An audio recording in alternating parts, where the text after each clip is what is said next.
जय हिंद साथियों, the shield IAS में आपका स्वागत है। आज एक इम्पोर्टेंट टॉपिक के बारे में हम लोग चर्चा करेंगे, वो है इन्फ्लेशन। ये इकोनॉमिक्स का टॉपिक है। प्री में यहाँ से बहुत सारे क्वेश्चंस आते हैं। मैंने 2011 से लेकर के 2023 तक में जितने भी प्रश्न पूछा गया उन सबको भी मैंने यहाँ पर लगाया हुआ है। और जब ये चैप्टर कंप्लीट हो जाएगा और जो टॉपिक जहाँ से जुड़ रहा होगा उसको मैं उसी टाइम वहाँ से आपको सॉल्व कराऊँगा। इससे आपका पीवाईक्यू पे भी पकड़ हो जाएगा। इससे पता चलेगा कि एग्ज़ाम में क्वेश्चन किस तरह के पूछे जाते हैं। और ये चैप्टर आज पूरा कंप्लीट करेंगे एक ही वीडियो में। और अगर आपको इन्फ्लेशन चैप्टर अच्छे से समझ में आता है तो मॉनेटरी पॉलिसी वगैरह ये सब अच्छे से समझ में आएगा। अगर मैं ये लेक्चर फिर से स्टार्ट कर रहा हूँ, इसका एक रीज़न ये भी है क्योंकि मैंने पिछले 2-3 लेक्चर डाले भी है। उसमें इंट्रोडक्शन वगैरह दिया हुआ है, सिलेबस के बारे में भी चर्चा किया हुआ है, तो मैं यहाँ पर करूँगा नहीं। तो आप उस वीडियो को देख लीजिएगा अगर आपको सिलेबस के बारे में जानकारी नहीं हो।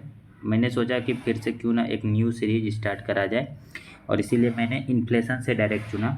और डायरेक्ट मैं जीडीपी से भी स्टार्ट कर सकता था, लेकिन जीडीपी से स्टार्ट नहीं किए।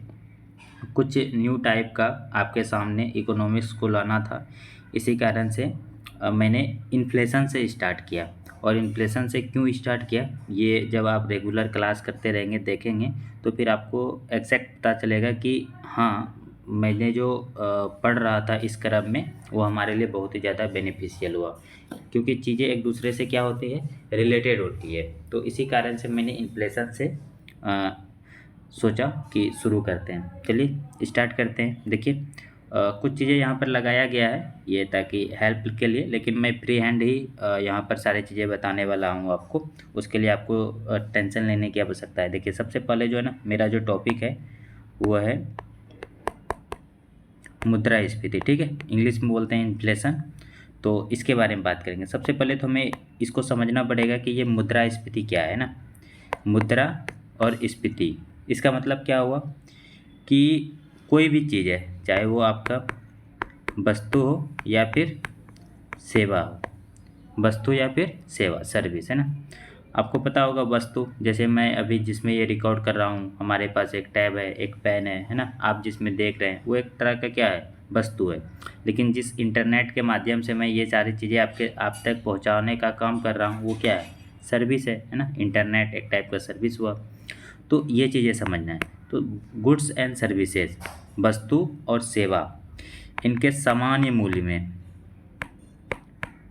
सामान्य मूल्य में जब क्या होता है, वृद्धि होता है ना। एक तरह से बोलते हैं कि सामान्य मूल्य में जब अनियंत्रित वृद्धि होता है तो उसको हम लोग क्या बोलेंगे, इन्फ्लेशन बोलेंगे। क्लियर।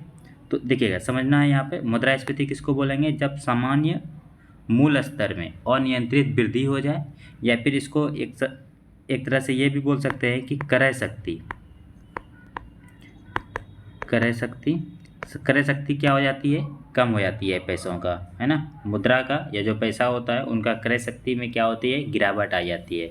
तो इसे हम लोग किस नाम से जानते हैं, मुद्रास्फीति यानी कि इन्फ्लेशन के नाम से जानते हैं। आई थिंक आपको ये चीज़ें समझ में आ गया होगा कि इन्फ्लेशन क्या होता है।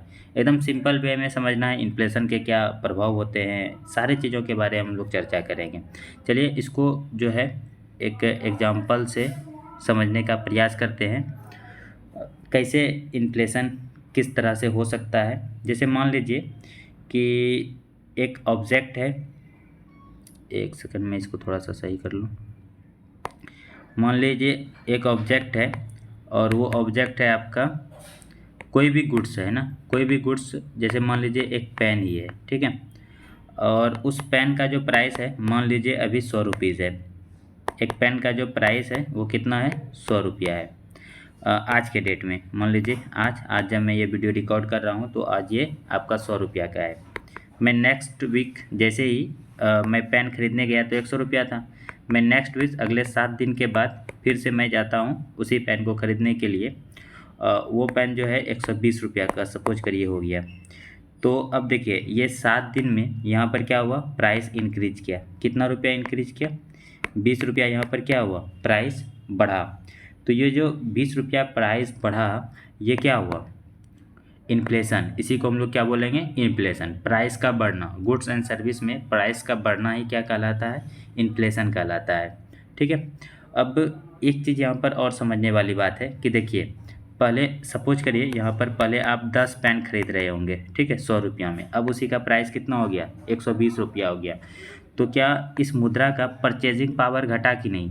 अब यही 10 पेन खरीदने के लिए हमें कितना रुपया पे करना पड़ेगा, 120 रुपया पे करना पड़ेगा। पहले 100 रुपया ही करना पड़ता था। इसका मतलब मुद्रा का जो क्रय शक्ति है, यानी कि जो खरीदने की क्षमता थी पहले 100 रुपया में 10 पेन, अब 100 रुपया में 10 पेन नहीं होगा बल्कि कम होगा। क्योंकि ये आप मैथमेटिक कैलकुलेशन भी लगा सकते हैं कि जैसे 100 रुपया में 10 पेन था तो 1 रुपया में 10 बाय 100 हो जाएगा, तो 120 में कितना, ऐसे मल्टीप्लाई करके इसको क्या कर सकते हैं, सॉल्व कर सकते हैं, है ना।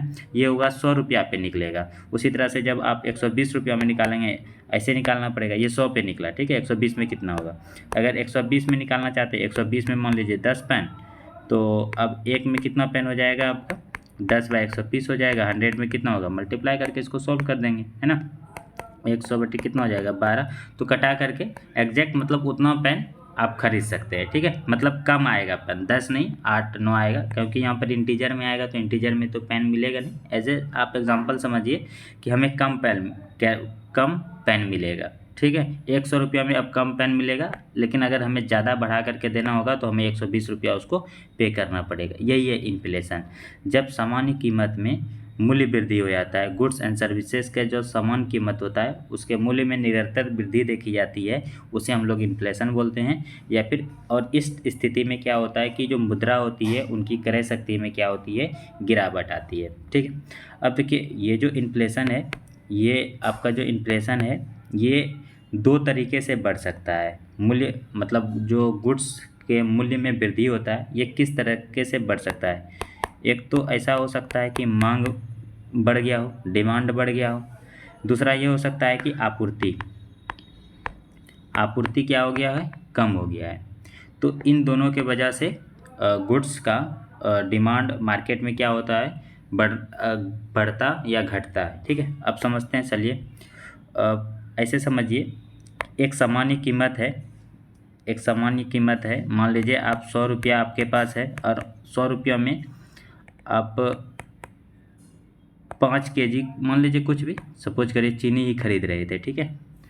और अब जो है क्या हुआ कि मार्केट में चीनी 5 केजी है 100 रुपया में, पहले आप अकेले खरीदने वाले थे, अब 5 लोग और आ गया, ठीक है, बढ़ गए।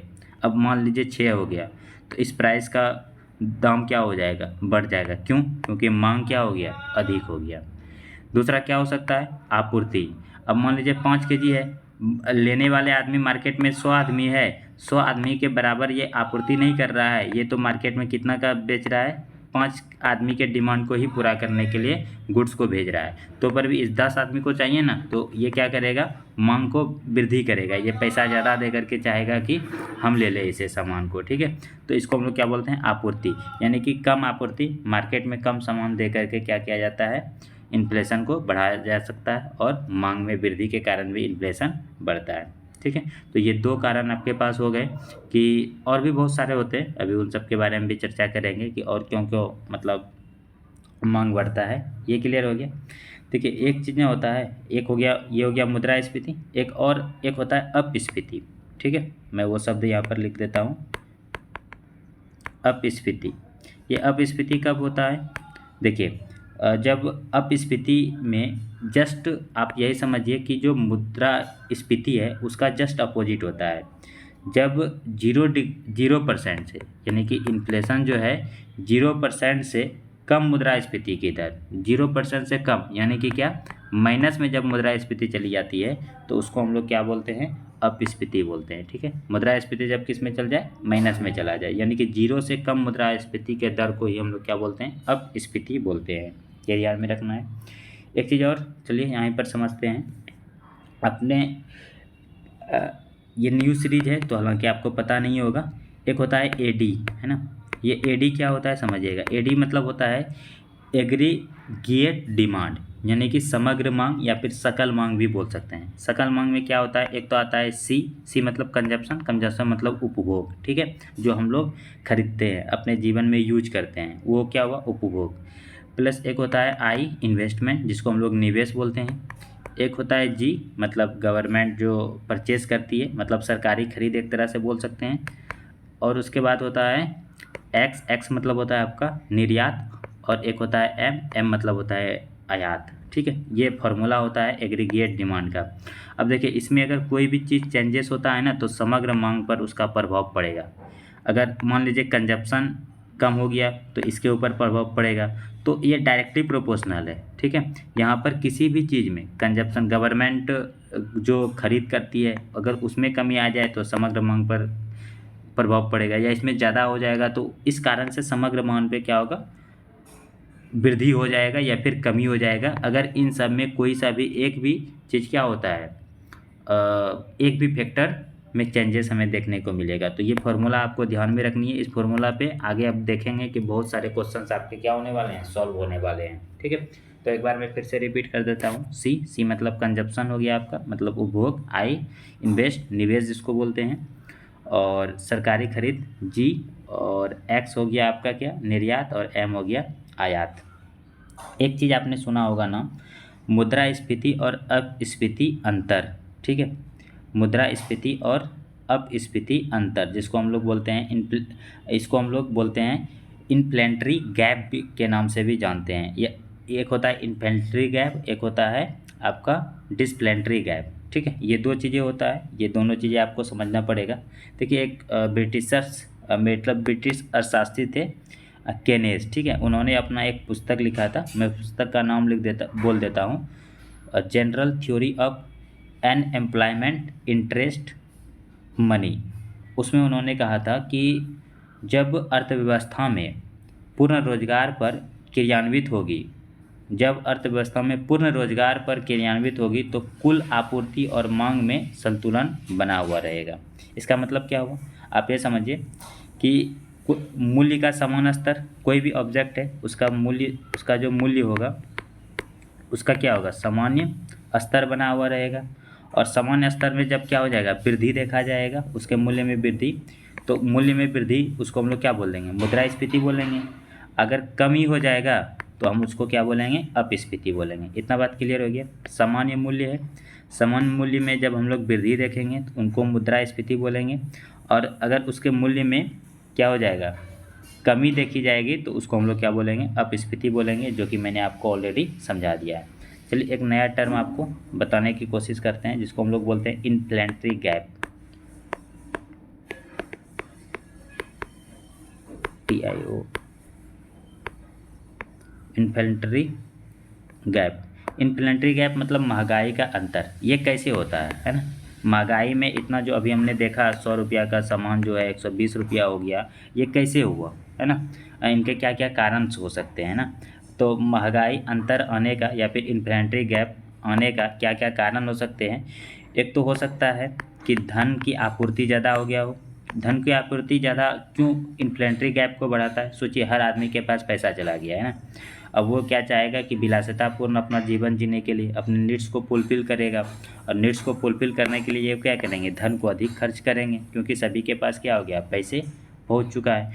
तो धन के आपूर्ति ज़्यादा अगर हो जाती है, एक तरह से बोल सकते हैं कि जब लिक्विडिटी मार्केट में बढ़ जाती है तो क्या होता है कि महंगाई अंतर हो सकता है, इन्फ्लेशनरी गैप हमें देखने को मिलता है। पहला रीज़न हो गया। दूसरा और क्या कारण हो सकता है, दूसरा कारण हो सकता है कि उपभोग करने की प्रवृत्ति, वो इसी में आ जाएगा, क्योंकि मुद्रा बढ़ा तो उनके उपभोग करने की जो प्रवृत्ति है उसमें क्या होगा, वृद्धि देखा जाएगा।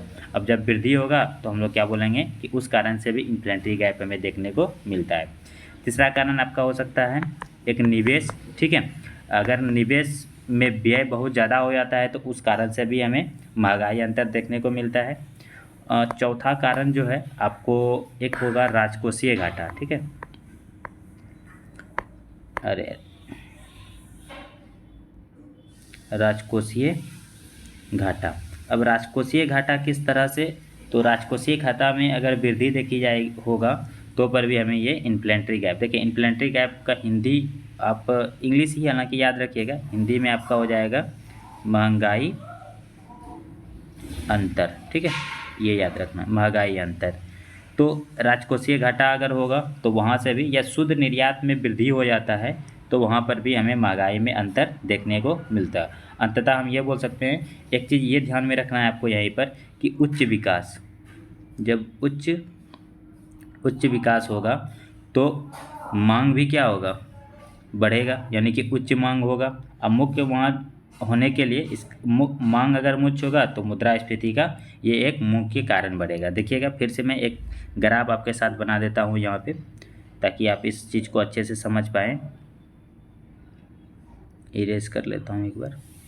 देखिए, एक ग्राफ मैं आपके साथ बना के दिखा रहा हूँ इस तरह से। अगर ऐसा सपोज करिए कि विकास हो गया उच्च, तो विकास अगर ज़्यादा होगा तो मांग में क्या होगा, वृद्धि होगा। अब मांग में वृद्धि होगा, एक सेकंड, मांग में वृद्धि होगा तो क्या होगा, मुद्रास्फीति। तो इस तरह का आपका ये सर्कल टाइप का बना सकते हैं ये, ठीक है। मुद्रास्फीति, अगर ये विकास ज़्यादा होगा तो मांग बढ़ेगा, अब मांग बढ़ेगा तो क्या होगा, मुद्रास्फीति भी बढ़ेगी। ये आपको महंगाई अंतर में ये वाली ग्राफ आपको ध्यान में रखना है, ठीक है। अब चलिए इसके बाद जो है आगे एक और टर्म से रूबरू होते हैं, वो है आपका डिप्लेंट्री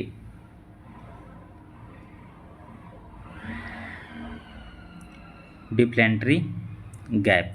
डिप्लेंट्री गैप किसको बोलते हैं, डिप्लेंट्री गैप बोलते हैं इसका मतलब डिप्लेंट्री गैप ही बोलिएगा, इंग्लिश हिंदी में सही वर्ड आपको मिलेगा नहीं, तो इसलिए यही आपको याद रखनी है। डिप्लेंट्री गैप कब आ सकता है, इसके मुख्य कारण क्या हो सकते हैं, अभी मैंने बताया ना कि अपस्फीति को हम लोग क्या बोलते हैं, डिप्लेंट्री बोलते हैं, ठीक है। तो उसमें गैप हमें कब देखने को मिलता है, तो इसका कारण उसका जस्ट अपोजिट कर दीजिए, जो मैंने अभी आपको यहाँ पर बताया इन्फ्लेंट्री गैप में बताया, वही चीज़ आप यहाँ पर अपोजिट। तो यहाँ पर धन क्या हो जाएगा, जो धन की आपूर्ति है वो क्या हो जाएगा, कम हो जाएगी।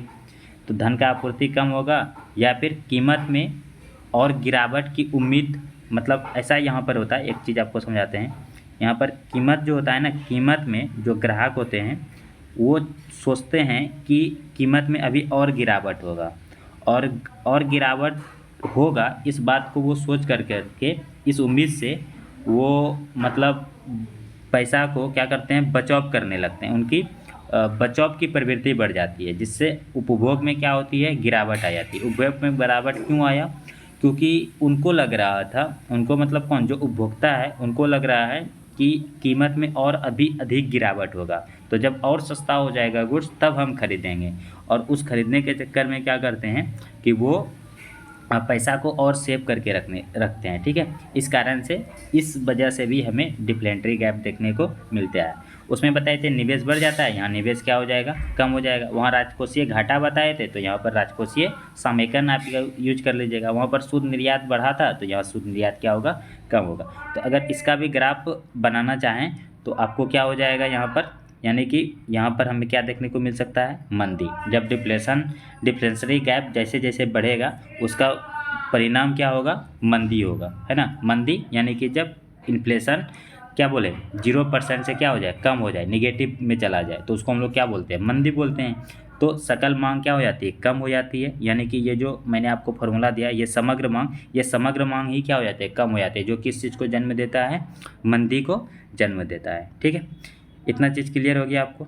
चलिए नेक्स्ट अभी आगे बताते हैं। देखिए ये सारा चीज़ यहाँ पर लिखा हुआ है, जैसे अगर मैं आपको दिखाऊँ यहाँ पे, जैसे देखिए ये है ना, डिप्लेशन यहाँ पर है ना, देख रहे होंगे। डिप्लेशन इन्फ्लेशन का उल्टा होता है, continue fall of price goods and services. लेकिन मैं इसको देख के नहीं पढ़ा रहा हूँ, मैं आपको फ्री हैंड में समझा रहा हूँ ताकि आप चीज़ों को समझें, उसके बाद तो ये हो ही जाएगा, है ना। यहाँ से कर लेंगे, मैं दिखा दूँगा फिर क्या क्या मैंने बताया। तो ये हो गया, इतना चीज़ क्लियर हो गया। अब देखिए डिप्लेंट्री गैप अगर समझ में आ गया तो समग्र आपूर्ति जो है जब ज़्यादा हो जाए सकल मांग से, जो सकल मांग है, एग्रीगेट डिमांड, जो मैंने अभी आपको बताया फॉर्मूला लिख करके कि AD बराबर C प्लस आई प्लस जी प्लस एक्स माइनस एम, ये जो फॉर्मूला मैंने आपको बताया था उसी से आपको समझना है कि जो अपस्फीति कर यानी कि डिप्लेंट्री गैप जो है वो कब होता है। तो आप समझिएगा कि सकल आपूर्ति जब ज़्यादा हो जाए और सकल मांग क्या हो जाए, कम हो जाए, ठीक है। उसको हम लोग वहाँ पर हमें डिफ्लेंट्री गैप हमें देखने को मिलता है। चलिए अब देखिए मुद्रास्फीति अलग अलग टाइप के होते हैं, उन टर्मिनोलॉजीज को समझते हैं। मुद्रास्फीति अगर समझ में आ गया तो यही है, इससे ज़्यादा और बहुत कुछ नहीं है। लेकिन अब चलिए समझते हैं थोड़ा सा, यहाँ पे एक शब्द से आपको परिचय कराते हैं। आपने सुना नहीं होगा ये सब मुझे लगता है, इन्फ्लेंट्री स्पाइरल। इन्फ्लेंट्री स्पाइरल क्या होता है समझिएगा। इन्फ्लेंट्री स्पाइरल, इन्फ्लेंट्री स्पाइरल मतलब इसको हिंदी में अगर बोलें तो मुद्रास्फीति कारी सर्पिल। देखिए हिंदी वर्ड उतना अच्छा नहीं हो पाएगा इसका, है ना। मैं एक बार फिर से बोल देता हूँ, मुद्रास्फीतिकारी सर्पिल। ठीक है, स्पाइरल मतलब सर्पिला या सर्पिल। तो ये कैसे होता है, देखिए यदि मुद्रास्फीति, ठीक है, मुद्रास्फीति जो है बढ़ता है, वृद्धि होता है, तो जो श्रमिक है ना, जो श्रमिक है उनको न्यूनतम संसाधन की आवश्यकता होती है जीवन जीने के लिए। और जब उसको श्रमिक को जीवन जीने के लिए न्यूनतम संसाधनों की आवश्यकता होती है, अब मुद्रास्फीति बढ़ रहा है तो उनके पास पैसा नहीं होगा, तो वो जहाँ पर भी काम कर रहे होंगे वो क्या बोलेंगे कि अब जो है भाई हमारा क्या करो, मजदूरी को बढ़ाओ। अब जैसे ही मजदूरी बढ़ाने का मांग करेगा तो इसका मतलब क्या हुआ कि जो श्रम का लागत है वो क्या हुआ, वृद्धि हुआ। आपने पढ़ा होगा, अगर कहीं पर पढ़ा होता है फैक्टर ऑफ प्रोडक्शन, है ना। फैक्टर ऑफ प्रोडक्शन में क्या आता है, लैंड आता है, मनी आता है, लेबर आता है ना। तो ये जो लेबर है, श्रम का लागत क्या हुआ, बढ़ा। अगर श्रम का लागत बढ़ेगा तो गुड्स का प्राइस क्या होगा, ऑटोमेटिक इंक्रीज करेगा। अब वही हुआ यहाँ कि श्रम लागत क्या हो जाएगा, वृद्धि हो जाएगा। अब जैसे ही श्रम लागत वृद्धि हो जाएगा तो अगर मान लीजिए अब मालिक पैसा दे देते हैं, ग्राहक वृद्धि हो गया, तो इससे कीमत में वृद्धि होगा, और कीमत में वृद्धि होगा तो इसके कारण क्या होगा, मुद्रास्फीति होगा। और ये साइकिल क्या होगा, चलते रहेगा। अब जब यही साइकिल चलते रहेगा तो उसको हम लोग क्या बोलेंगे, इन्फ्लेंट्री स्पाइरल बोलेंगे। आई थिंक मैं इस बात को अच्छे से समझा पाया होगा। एक बार मैं फिर से बोल देता हूँ, मुद्रास्फीति बढ़ेगा तो जो श्रमिक काम करने वाले लोग हैं, जो रोजगार में है, उनके पास पैसे की आपूर्ति हो नहीं पाएगा, तो वो क्या करेगा कि प्राइस बढ़ रहा है और उनको जीने के लिए न्यूनतम संसाधन की आवश्यकता है। उस संसाधनों को जुटाने के लिए वो क्या करेंगे, मजदूरी बढ़ाने का मांग करेगा। अब मजदूरी अगर बढ़ेगा तो ये जो श्रम का लागत है वो भी बढ़ जाएगा। श्रम का लागत बढ़ेगा तो जो प्रोडक्शन होता है जो वो क्या होगा, उसके मांग में वृद्धि हो जाएगा। अब जैसे ही प्रोडक्शन में वृद्धि हो जाएगा, अब सोचिए अब मांग में वृद्धि होगा तो मुद्रास्फीति, और ये साइकिल क्या होगा, ये साइकिल जब कंटिन्यू चलते रहेगा तो उसी को हम लोग क्या बोलेंगे, इन्फ्लेंट्री गैप बोलेंगे। आई थिंक आपको मैं इस बात को समझा पाया होगा बहुत अच्छे तरीके से। चलिए नेक्स्ट आगे चर्चा करते हैं इसी में। दूसरा जो वर्ड है आपके पास वो है डिफ्लेंट्री गैप, ठीक है।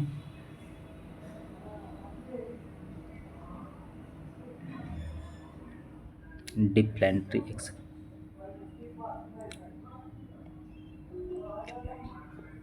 डिफ्लेंट्री स्पाइरल, ठीक है। वही देखिए यहाँ पर भी इसका हिंदी एग्जैक्ट हो नहीं पाएगा, अगर आप बोलना ही चाहे हिंदी तो अब स्फीतिकर सर्पिल, ठीक है। अब देखिए डिफ्लेंट्री गैप में हम क्या बताएं कि मंदी का स्थिति आता है ना। प्राइस का दाम क्या होता है, धीरे धीरे घटने लगता है और कीमत में क्या होता है, कमी आने लगता है। तो यहाँ पर आपको वही समझना है कि यहाँ पर क्या होगा, जो कीमत है वो कीमत में होगा कमी होगा। अब जब कीमत में दाम में कमी होगा तो आप ही खुद ही सोचिए, जो कोई भी फार्म है, कोई भी, एक सेकंड फार्म गलत हो गया है, कोई भी जो फर्म है, जो कंपनी वगैरह है, उसको क्या होगा, इनको जो लाभ है वो लाभ अपने आप कम हो जाएगा। अब सोचिए लाभ अगर कम होगा तो इसका मतलब क्या हुआ, उत्पादन क्या होगा, कम होगा। अगर उत्पादन कम होगा तो जो वहाँ पर लेबर, फैक्ट्री में जो लेबर वगैरह काम कर रहे होंगे, जो श्रमिक काम कर रहे होंगे, उनको या तो कम मजदूरी मिलेगा या तो उनको क्या करेगा, जो श्रमिक है उनको वहाँ से निकालना पड़ेगा। अगर निकालना पड़ेगा तो उनके पास पैसा नहीं होगा, श्रमिकों के पास, और श्रमिकों के पास पैसा नहीं होगा तो मांग में क्या होगा, कमी आएगा, और मांग में कमी आएगा और ये चक्र क्या होगा, चलता रहेगा। और इसी चक्र के चलने को हम लोग क्या बोलते हैं, डिफ्लेंशियरी गैप बोलेंगे, ठीक है। आई थिंक ये वाला भी समझ में आ गया। एक बार फिर से बोलता हूँ कि कीमत में कमी, उससे क्या होगा कि जो कंपनी फॉर्म है उसके लाभ में कमी होगा, लाभ में कमी होगा तो उत्पादन क्या होगा, कम होगा, और उत्पादन अगर कम होगा तो या तो कम मजदूरी मिलेगा मजदूरों को, श्रमिकों को, या फिर उनको वहाँ से जॉब से निकालना पड़ेगा। अब जॉब से निकालना पड़ेगा तो लोगों के पास पैसा होगा नहीं, पैसा नहीं होगा तो वो जो मार्केट है उसमें डिमांड कम करेगा, यानी कि मांग क्या हो जाएगा, कम हो जाएगा। मांग कम हो जाएगा तो ऑब्जेक्ट सेल करने के लिए क्या होगा, उसका धीरे धीरे कीमत भी कम हो जाएगा, और ये साइकिल क्या होगा, चलता रहेगा। इसी को हम लोग क्या बोलेंगे, अपस्फीति कर सर्पिल बोलेंगे। अब अगर आपको इतना चीज़ समझ में आ गया है तो चलिए मैं आपको यूपीएससी के पीवाईक्यू पे ले जाता हूँ, ठीक है। और पीवाईक्यू में एक 2013 में क्वेश्चन पूछा हुआ था, आपको इसको जो है ना सॉल्व करना है। चलिए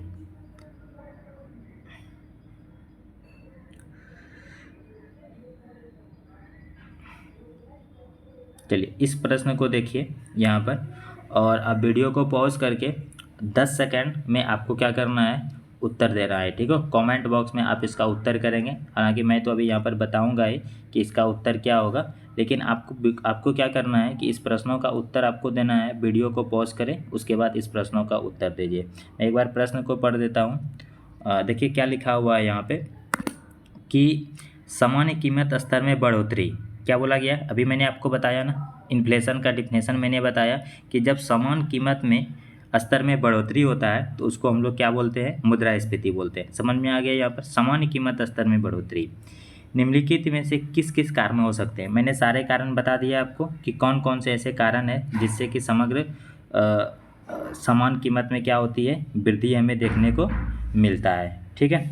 अब सोचिए यहीं पर सबसे पहला देखिए यहाँ पर लिखा हुआ है, एक जो रीजन हुआ है द्रव की पूर्ति में वृद्धि। देखिए ये ना, आप यहाँ पर देखिए शब्द द्रव्य लिखा हुआ है, जबकि इनका सही मांग यहाँ पर क्या होना चाहिए पता है, पैसा या फिर मुद्रा होना चाहिए यहाँ पर, ठीक है। इसका मैं इंग्लिश वर्जन इसीलिए लेकर के रखा हुआ हूँ। आप यहाँ पर देखिए कि इन rise in general level of price में कॉज क्या होगा, इंक्रीज ऑफ मनी सप्लाई, लिखा हुआ है ना, मनी सप्लाई का इंक्रीज करना।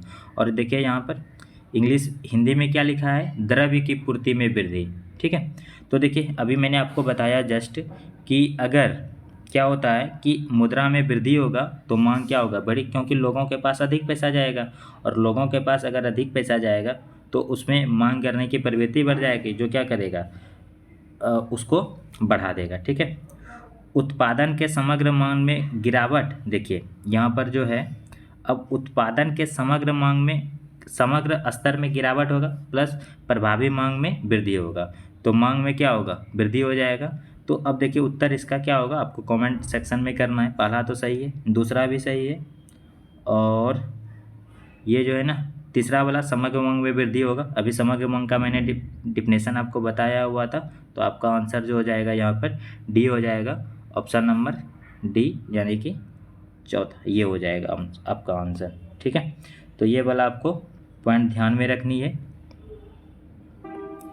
इसके बाद जो है आपका एक और क्वेश्चन है 2011 में पीवाईक्यू में पूछा गया था कि आर्थिक विकास सामान्यतः युग्मित है, तो आर्थिक विकास जो है वो किसके साथ युग्मित है, तो इसको भी आपको कमेंट बॉक्स में इसका उत्तर देना है।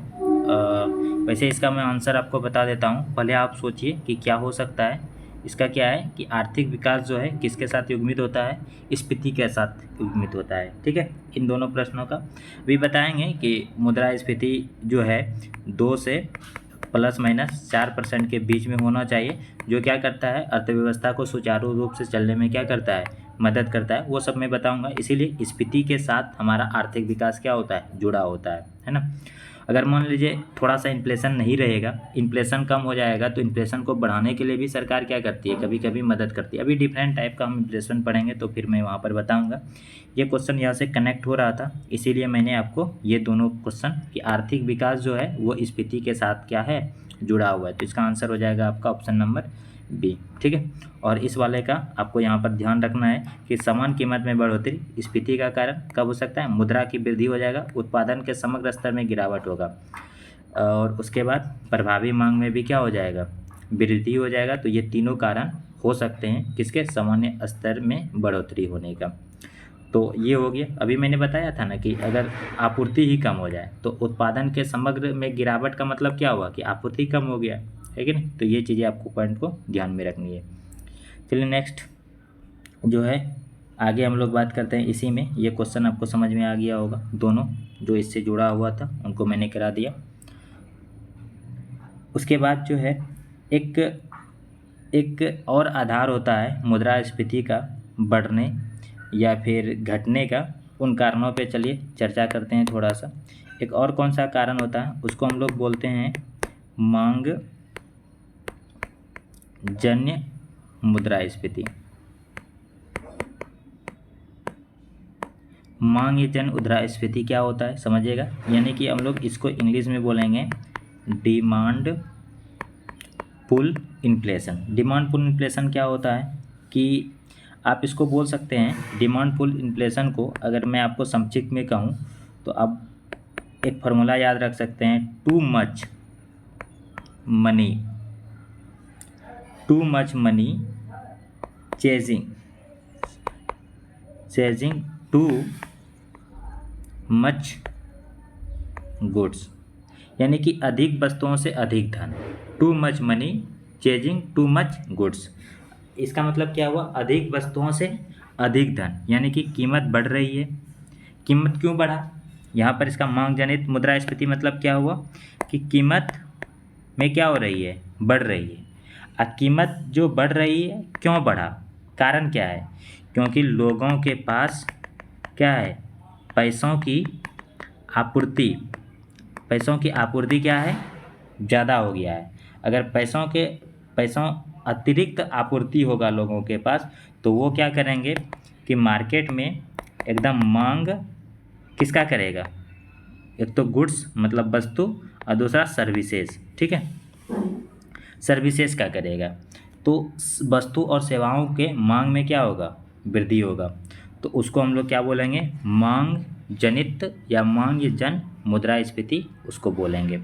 अब यहाँ पर आपको एक चीज़ समझना है कि ऐसा सरकार के द्वारा कोई स्कीम चल रहा होगा, है ना, जो क्या कर सकता है कि मांग जन मुद्रास्फीति को बढ़ा सकता है ना।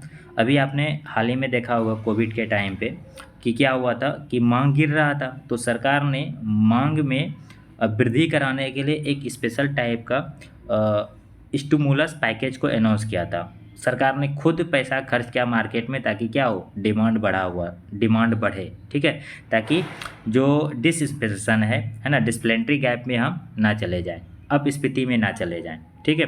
तो इसलिए मांग को बढ़ाने के लिए सरकार अलग अलग तरह की नीति अपनाती है, उन सबको भी हम लोग देखेंगे जब मौद्रिक नीति वहाँ पढ़ेंगे तो वहाँ पर मैं आपको बताऊँगा। लेकिन आप यहाँ पर ये समझिए कि सरकार के द्वारा कुछ स्कीम्स वगैरह चलाए जाते हैं ना, हो सकता है वो भी मांग जन मुद्रास्फीति को बढ़ाने में कारक रहा हो। तो वो कौन कौन सा, फॉर एग्जाम्पल के लिए मैं बता दूँ, MG है ना,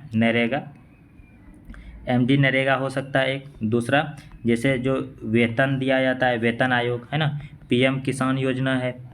हालांकि इसके सकारात्मक लाभ भी है और नकारात्मकता भी है, लेकिन आपको यहाँ पर नकारात्मक तो समझ में आना कि ये सब जो सरकार के द्वारा स्कीम चलाई जा रही है, यूनिवर्सल बेसिक इनकम जो है, ये सब क्या करता है, ये सब जो स्थिति है ये सब किस चीज़ को बढ़ावा दे सकता है, मांग जनित मुद्रास्फीति को बढ़ावा दे सकता है, ठीक है। इतना आई थिंक आपको समझ में आ गया होगा कि मांग जन मुद्रास्फीति क्या होता है। चलिए एक होता है आपका और मॉनेटरी इन्फ्लेशन। मॉनेटरी इन्फ्लेशन क्या होता है, मॉनेटरी इन्फ्लेशन समझना है आपको। देखिए यहाँ पर आपको समझना पड़ेगा मॉनेटरी इन्फ्लेशन में कि रिजर्व बैंक, ठीक है, रिजर्व बैंक जो है हमारे यहाँ का RBI जिसको बोलते हैं, भारतीय रिजर्व बैंक द्वारा अत्यधिक अगर वो क्या कर दे, मतलब धन का अत्यधिक वो क्या कर दे, मुद्रण कर दे, मतलब पैसों को अधिक छाप दे। अगर पैसों को अधिक छाप देगा तो लोगों के पास अधिक पैसा हो जाएगा, और लोगों के पास अगर अधिक पैसा हो जाएगा तो वो भी क्या कर सकता है, मांग में वृद्धि कर सकता है, जिस कारण से हमें मुद्रास्फीति देखने को मिल सकता है। तो उसको हम लोग बोलेंगे मॉनेटरी इन्फ्लेशन बोलेंगे, ठीक है। इतना हो गया। चलिए तीसरा कारण को समझते हैं। अच्छे से पढ़ना है दोस्तों, है ना। आपको सारे क्वेश्चन PYQ जितना हुआ है आपको जो इतना पढ़ा देंगे यहाँ से सारे सॉल्व हो जाएंगे। आने वाले संभावित क्वेश्चन भी आप उसको आसानी से समझ पाएंगे। बस इसको आपको बार बार देखना है, रिवीजन करना है, सोचना है, ठीक है। इससे ज़्यादा और कुछ नहीं, एक भी चीज़ नहीं छोड़ेंगे आपका यहाँ पर। फिर जो है आपका देखिए एक होता है cost push inflation. Cost push inflation क्या होता है? कॉस्ट पुश इन्फ्लेशन यानी कि मूल्य वृद्धि मुद्रास्फीति। मूल्य वृद्धि मुद्रास्फीति, मूल्य वृद्धि मुद्रास्फीति क्या होता है समझिएगा। अब कोई भी गुड्स जो बनेगा उसके लिए हमें क्या चाहिए होता है? रॉ मटेरियल होता है, यानी कि जिसको हम लोग कच्चा माल बोलते हैं। अगर मान लीजिए जो कच्चा माल है, ठीक है, कच्चा माल के मूल्य में ही वृद्धि हो जाए, है ना। कच्चा माल के जब मूल्य में वृद्धि होगा तो जो हमारा अंतिम उत्पाद होगा उस कच्चा माल से जो गुड्स बन रहा होगा उसके कीमत में भी क्या हो जाएगा? वृद्धि हो जाएगा। एक तो ये हो गया पहला कारण कॉस्ट पुश में।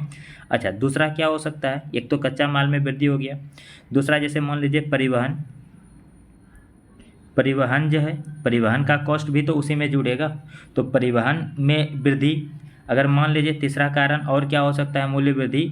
मूल्य वृद्धि स्फीति को बढ़ाने में, कॉस्ट पुश इन्फ्लेशन को बढ़ाने में पहला हो गया कि कच्चा माल का प्राइस बढ़ गया, फिर परिवहन का लागत बढ़ रहा हो, है ना।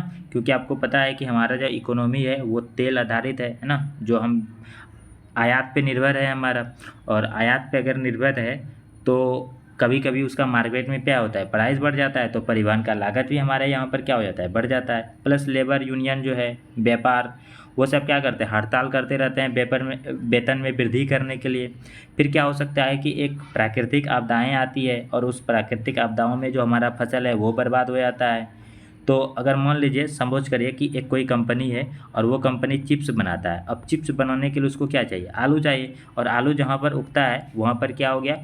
प्राकृतिक आपदाओं के कारण वो आलू बर्बाद हो गया। तो अब क्या होगा कि उनको आलू महंगा मिलेगा, आलू महंगा मिलेगा, तो क्या हो गया? ये प्राकृतिक आपदाओं के कारण ये चीज़ें हुआ ना। तो अब जो चिप्स निर्माता होगा, कच्चे माल की कीमत में वृद्धि हो गया, अब वृद्धि होगा तो जो आउटपुट गुड्स, फाइनल गुड्स हमारे पास आएगा उसके मूल्य में भी क्या होगा? वृद्धि हो जाएगा। तो इस तरह के इन्फ्लेशन को हम लोग बोलते हैं मूल्य वृद्धि मुद्रास्फीति या फिर कॉस्ट पुश इन्फ्लेशन, ठीक है। Cost push inflation. दोस्तों आई थिंक आपको ये समझ में आ गया होगा कि कॉस्ट पुश इन्फ्लेशन क्या होता है, आपने इसको अच्छे से समझा होगा, है ना। अगर समझ में नहीं आया है तो आप एक बार फिर से वीडियो को क्या कर सकते हैं? बैक करके रिवाइज करके फिर से आप एक बार सुन सकते हैं, है ना। चीज़ें बहुत अच्छे से क्लियर हो जाएगा। देखिए एक और होता है कारण, मैं सारे कारण को बता दे रहा हूँ। एक होता है प्रॉफिट पुश इन्फ्लेशन, आपने ये सुना भी नहीं होगा शायद। प्रॉफिट पुश इन्फ्लेशन,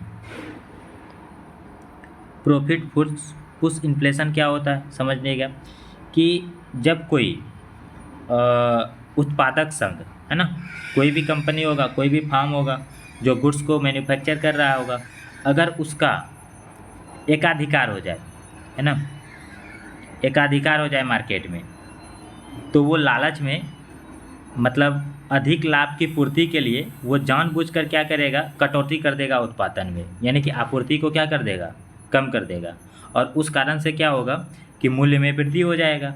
और मूल्य में जैसे ही वृद्धि होगा, ये क्यों मूल्य में वृद्धि हुआ? क्योंकि वो अधिक प्रॉफिट कमाना चाह रहे हैं। यानी कि एक बार फिर से समझिएगा इसको कि जब उत्पादक संघ जो गुड्स को मैन्युफैक्चर कर रहा है उस पर, अगर उस गुड्स को मैन्युफैक्चर करने के लिए उसका एकाधिकार हो जाए या अल्पा अधिकार हो जाए, तो वो लाभ को कमाने के लालच में वो जानबूझकर या तो उत्पादन में कटौती कर देगा या फिर मार्केट में उसकी आपूर्ति को कम कर देगा, जिसके परिणाम स्वरूप क्या होगा कि उसके मूल्य में वृद्धि हो जाएगी। और मूल्य में वृद्धि हो जाएगा तो इस तरह के इन्फ्लेशन को हम लोग बोलते हैं प्रॉफिट पुश इन्फ्लेशन। अब इसका मैं आपको एक एग्जांपल देता हूँ ना। आप देखते हैं कि ओपेक जो कंट्री है वो जानबूझ करके तेल का प्राइस मार्केट में महंगा रहे, इसलिए वो क्या करते हैं? वो सब मिल करके, ओपेक कंट्री में जो सदस्य देश है वो सब मिल करके मूल्य बना रहे, उसका प्राइस बढ़ा हुआ रहे, इसलिए तेल के उत्पादन में वो क्या कर देते हैं? कटौती कर देते हैं ना। तो ये वो जो कारण हुआ उसको हम लोग बोलेंगे प्रॉफिट पुश इन्फ्लेशन बोलेंगे। तो दोस्तों आई थिंक ये वाला भी आपको समझ में आ गया होगा। चलिए नेक्स्ट पॉइंट पे चर्चा करते हैं, और उसको हम लोग बोलते हैं वो जो टर्म है आपका मुद्रास्फीति दर में वृद्धि, ठीक है, मुद्रास्फीति दर में वृद्धि। तो आपको समझना है कि मुद्रास्फीति दर में जो वृद्धि है वो किस तरह से होगा, है कि नहीं। अगर आप इस चीज़ को समझते हैं, समझ लेंगे तो अच्छा होगा। देखिए, अभी मैंने आपको बताया कि मूल्य या फिर मजदूरी, मुद्रास्फीति सर्पिल, जो सर्पिल आपको बताया, सर्कल अभी शुरू में बताया था, उससे संबंधित। उसका मतलब क्या हुआ कि जब मुद्रास्फीति में श्रमिक जीवन को जीने के लिए जो न्यूनतम संसाधन हेतु उच्च मांग का, जब वो उच्च मांग करते हैं, मतलब उच्च मजदूरी का मांग करते हैं, तो फार्म जिस भी कंपनी में वो काम कर रहे होते हैं वहाँ पर उच्च मजदूरी व्यय में वस्तुओं की कीमत बढ़ जाती है। और वस्तुओं की कीमत जब बढ़ जाती है तो एक बार मैं इसको फिर से समझाता हूँ। यहाँ पर ये आई थिंक थोड़ा सा यहाँ पर प्रॉब्लम हो रहा था। देखिए क्या है मुद्रास्फीति दर में वृद्धि। मुद्रास्फीति दर में कैसे वृद्धि होता है, जो हमने इन्फ्लेटरी गैप पढ़ा। इन्फ्लेटरी गैप में क्या होता था कि जो मज़दूर है वो क्या करते हैं कि अपने जीवन को जीने के लिए न्यूनतम संसाधन की उसको आवश्यकता होती है, और न्यूनतम संसाधन की आवश्यकता होने के कारण वो क्या करते हैं, मज़दूर फार्म से उच्च मजदूरी की मांग करते हैं। और उच्च मजदूरी की जब वो मांग करते हैं तो जो फार्म है अगर उसको वो उच्च मजदूरी व्यय कर देता है तो उस उच्च मजदूरी को जो है गुड्स के ऊपर आरोपित कर देते हैं, उसके कीमत को। इस कारण से मुद्रास्फीति अधिक हो जाती है। इसको हम लोग बोल सकते हैं मुद्रास्फीति दर में वृद्धि, ठीक है। यानी कि मुद्रास्फीति दर में क्या हो गया, वृद्धि हो गया, ठीक है। चलिए एक नेक्स्ट और टर्म है दोस्तों। आई थिंक ये काफ़ी बड़ा लंबा वीडियो हो गया, ठीक है। मैं देख रहा हूँ कि 41 मिनट का हो गया है, तो इसको अभी यहीं पर समाप्त करते हैं। कल फिर मैं आगे जो टॉपिक बचा हुआ है ना, उनके ऊपर बात करूँगा। अभी बहुत सारी चीज़ें बात करनी है आपको। देखिए जैसे अभी किसके किसके बारे में बात करना बाकी है। एक होता है रिप्रेस्ड इन्फ्लेशन, दमित मुद्रास्फीति, stagflation, skewflation, headline inflation, core inflation, reflection, structural inflation के बारे में बात करेंगे, होर्डिंग इन्फ्लेशन के बात करेंगे, इम्पोर्टेड इन्फ्लेशन के बात में वो करेंगे जो आयातित मुद्रास्फीति है। फिर मुद्रास्फीति वृद्धि के कारण जो मुद्रास्फीति होता है, जैसे मांग मुद्रास्फीति, सामान्य गति के मुद्रास्फीति जिसको हम लोग, फिर एक होता है गैलोपिंग या फिर हाइपर इन्फ्लेशन के बारे में बात करेंगे। इसी से एक संबंधित कॉन्सेप्ट आता है जिसको हम लोग बोलते हैं बेस इफेक्ट, मुद्रास्फीति में आधार प्रभाव या फिर बेस इफेक्ट। यूपीएससी में 2011 में इससे संबंधित प्रश्न भी पूछा गया था। फिर हम देखेंगे कि मुद्रास्फीति का नागरिकों के ऊपर क्या प्रभाव होता है, जैसे व्यावसायिकों के ऊपर, बॉन्ड खरीदने के वाले ऋणदाता समूहों पर क्या प्रभाव होता है, मुद्रा पर स्वयं क्या प्रभाव होता है। फिर मुद्रास्फीति का हम चर्चा करेंगे कि उसके सकारात्मक प्रभाव क्या है, नकारात्मक प्रभाव क्या है ना।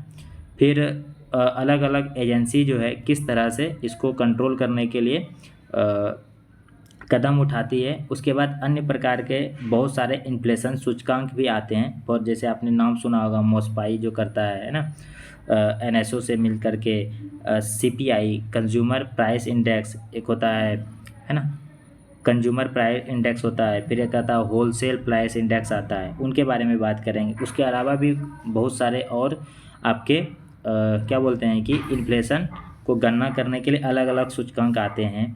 पीपीआई आता है एक आपका, एक्सपेरिमेंटल सर्विस प्राइस इंडेक्स आता है, banking business service price index जो आरबीआई जारी करती है। उन सारे चीज़ों पे हम लोग क्या करेंगे, चर्चा करेंगे।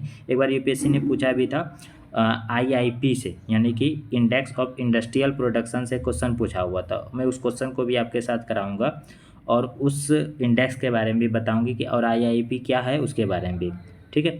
तो नेक्स्ट लेक्चर में इन सारी चीज़ों के बारे में बात करेंगे। 2 लेक्चर में मैंने सोचा था इसी में कंप्लीट कर दूंगा, बट अगले लेक्चर में डेफिनेटली सारे चीज़ क्लियर हो जाएंगे विथ पीवाईक्यू, ठीक है। थैंक यू दोस्तों, मिलते हैं नेक्स्ट लेक्चर में। जय हिंद।